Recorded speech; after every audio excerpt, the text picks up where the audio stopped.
Hey guys, Travis Gillespie here. Today we're looking at geometric patterns. So we're looking at geometry still, and we're asked to identify a possible pattern. Let's use the pattern to draw the next figure, and that next figure will end up being here at the end of this sequence. So what we want to do is ask ourselves, is there a pattern in this sequence?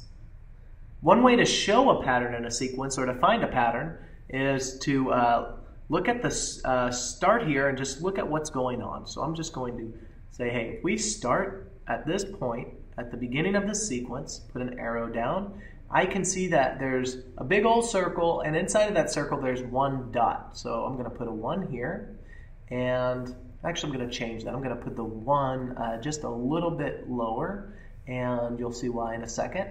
Let's move to our next spot. I see that in my next term, this circle is still appearing. I have a dot on top, just as before, but it looks like we've added one more dot to this sequence. So I'll put, we're adding 1 dot here, so I'll put a 2 down here. Now let's move on to the next circle. I see a circle, there's 1, 2, 3 dots. I see the original 2 dots from the last 2 terms, and it looks like we're adding another dot right here. So let's go ahead and put an arrow down and adding a dot. And I see I have 1, 2, in this case 3 dots. I'm starting to see a pattern emerge. Now in this next one, it looks like we're adding the dot off to this left-hand side. So I'm going to write that word, add again. And I have 4 dots inside of the circle. And now moving on to the next one, it looks like we're adding a dot here, and I have 5 dots within this term. So let's go back to the beginning of this sequence and see what's going on. I started with 1 dot, and each new term I added an additional dot. So we can see I've moved from 1, 2, 3, 4, 5. My next term should have 6 dots in it. But what should it look like exactly? Well, I started at the top.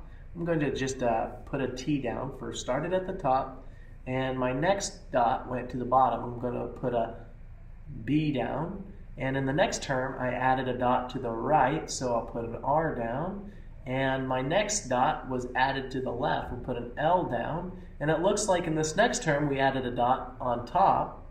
So it looks like once we get down to our final term in the sequence, we can see that we're starting back over in order, and it went from top, bottom, right, left, top.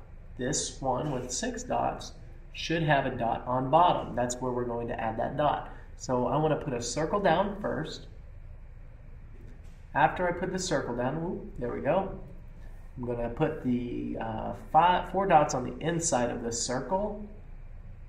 And 1 here, we've got 1 here, 1 on top.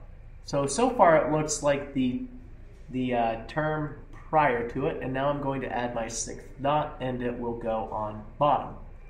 Cool stuff, guys. I'll see you in the next problem.